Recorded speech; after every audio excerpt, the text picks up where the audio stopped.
இன்றைக்கி நம்ம மாடி தோட்டத்தில் கொஞ்சம் பூ இருக்குது, அறுவடை பண்ணிக்கலாம். இது வந்து வெசாலக்கிழமை அறுவடைங்க.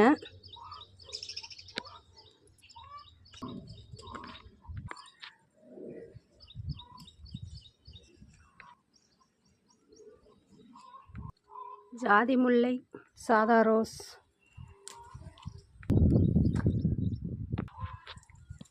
ரெட் கலர் செம்பருத்தி, பேபி செம்பருத்தி,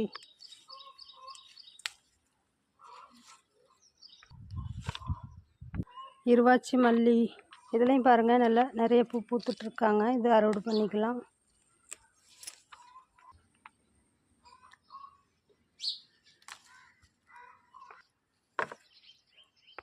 டேபிள் ரோஸ், இதுலேயும் கொஞ்சம் பூக்கள் இருக்குது. அவ்வளோதாங்க, பாய்.